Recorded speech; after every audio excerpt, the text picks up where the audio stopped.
Hello, Finn here.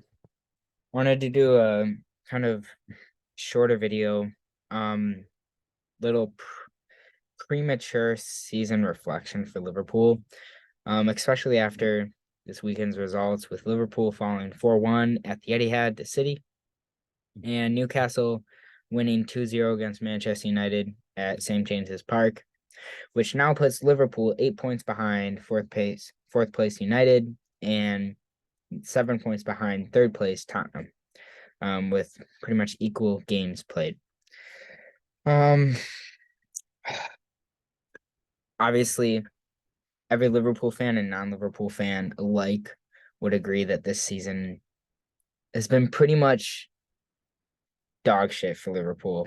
Um, haven't gotten any sort of consistency, any run of games together, no real cohesion, no real chemistry with the squad, despite the experience a lot of these players have had. Our defense has been exposed more times than not this season. It's been shambles. Our midfield is non-existent. Our injuries keep piling up. And it's simply not even Jurgen Klopp's fault. There are just so many problems that he cannot solve directly. And now we're left in this position with 10 games left, 8 points behind fourth place. And as much as I would hope, we do qualify for Champions League, it's probably not going to happen this year. And that is something I've started to come to terms with. It's unfortunate, but we haven't done anything to change our fate in the past year or two, honestly. Last year was an insanely successful season, despite losing the Champions League final 1-0 and losing the Premier League on the last day of the season. Comparing this season to last season, it's the other side of the coin. It is completely different. It's a Liverpool squad that is reminiscent of our 2021 season, where we had our entire team, it felt like, injured. We were struggling to stay in the top six, let alone top four. Luckily, by some miracle, we finished top four. I don't even know how that happened. We managed to win 8 of our last 10 games with no losses. But this season, I don't think it's going to happen. Twice now in the past month, which, to be aware of, 2 of those 4 weeks were an international break. So twice in pretty much the last 2 weeks in terms of league play, we have lost both to Man City and to Real Madrid, being a goal up. In the case of Real Madrid, 2 goals up, where we're 2 goals up at home, and end of the game, it was 2-5. Real Madrid won. We're at the Etihad, half hour in, we're a goal up, and we lose the game 1-4. And this is with 10 games to play. Everyone knows what's on the line. Everyone knows the stakes. Everyone knows what has to happen. Games have to be won if you want to be where you need to be at. And unfortunately, something isn't working. Something isn't working. And it just reminds me of that 2021 squad. But I guess, like, regardless of what happens this year, by some miracle, we win damn near every game for the rest of the season, and we do qualify for top four. There is a rebuild that needs to be done, but honestly, for our sake, I would hope that we do not finish top four, because FSG needs to get out. Without swearing, they need to get out. We need new owners. We need owners that will back the club, not treat it like some, long-term investment that they don't need to touch. Just, let it run its course. Rather, we need someone who is actually dedicated, involved with the club, who wants to make more money, not just let it sit and grow in investments. We need to pump money into the club, not insane amounts like Chelsea, but actually bring in the players we need to bring in and increase our value, stay at that top level. But unfortunately, the reality of football with all clubs is consistency doesn't always happen.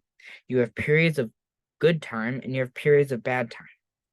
And I know every Liverpool fan can say, like, first off, it's easy to forget how great Liverpool were, how invincible we were from pretty much 2018 to 2020. We won every single trophy we could have won. Champions League 2019, Premier League 2020, the Super Cup in 2020, or Champions League 2019, Super Cup 2019, Premier League 2020, and both of the League Cups in 2021. That is magnificent, or both League Cups 2022. Regardless, within a 4-year span, we won every single trophy we could have won.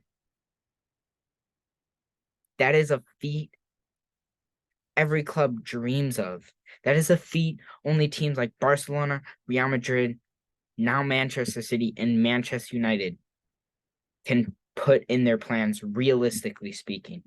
Not even clubs like Chelsea, Arsenal are capable of going on that sort of run, winning every single cup. No Italy teams, not even PSG, can accomplish that feat. And I think for every Liverpool fan, once we started winning, once we kept winning, once we won the first, you won the second, you won the third, you keep looking forward, you keep holding this optimistic hope that this run of positivity and this run of success is going to continue. But kind of deep down, everyone felt like this might be the last trophy of this kind we win for a while. Because I wasn't a Liverpool fan back in the 90s and 2000s. I was born in 2003. I wasn't a Liverpool fan until I was in middle school, which is now like 8 years ago. I wasn't really engaged or alive for most of our drought between winning the Premier League in the 90s and winning the Premier League recently. But that's a 30-year gap, and people need to acknowledge that.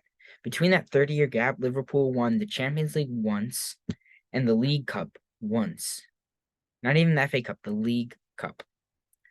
In the 30-year span between winning both leagues.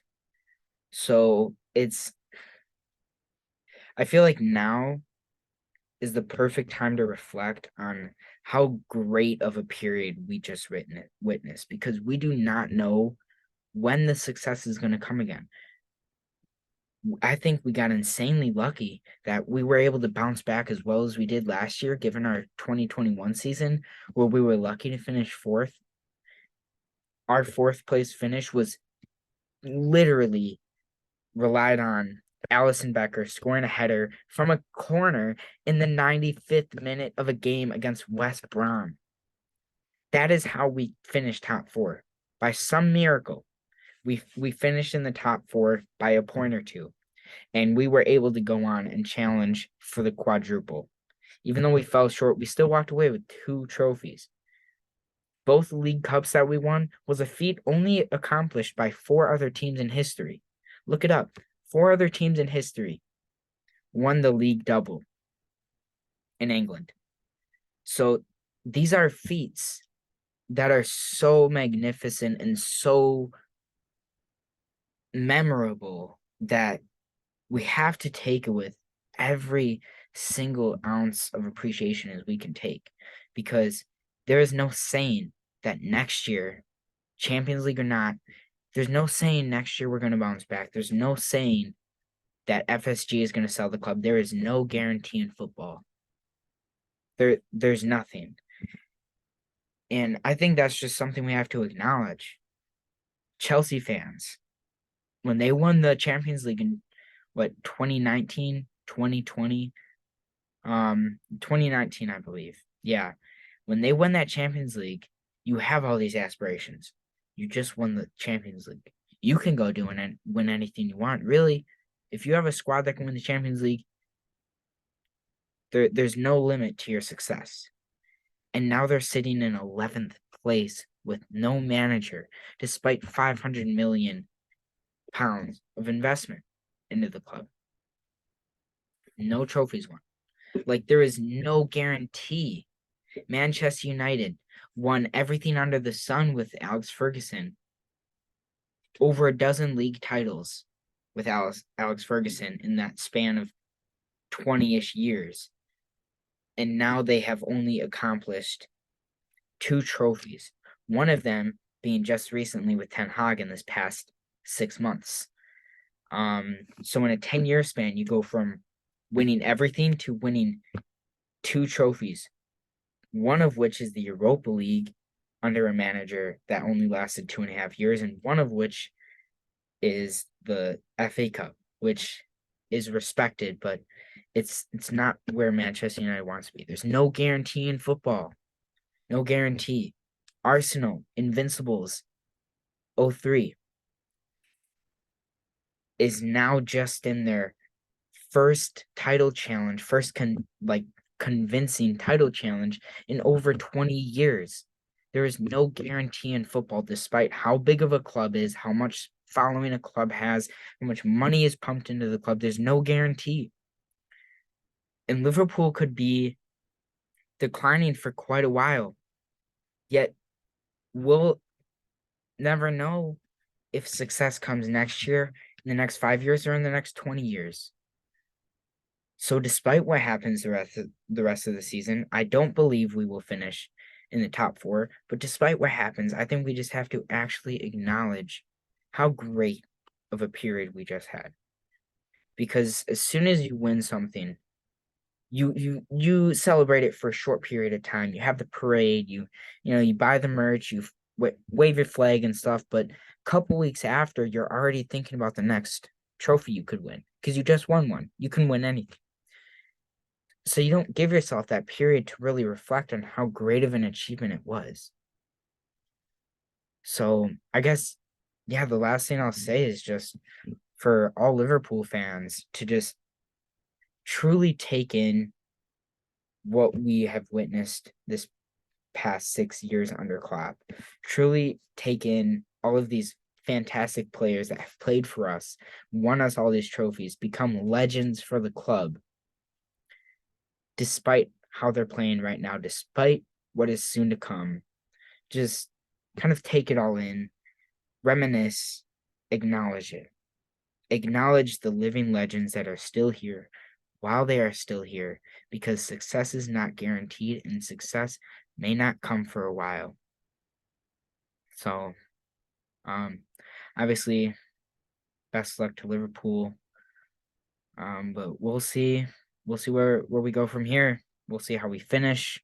I will be doing more videos, especially with how many games are coming up for the rest of the season. It's a month and a half, roughly 10 games to play for pretty much each club across all leagues. So it'll be interesting to see where everyone finishes. But that's all I have to say for today. Best of luck to Liverpool and honestly every club in the Premier League. So thank you. Bye.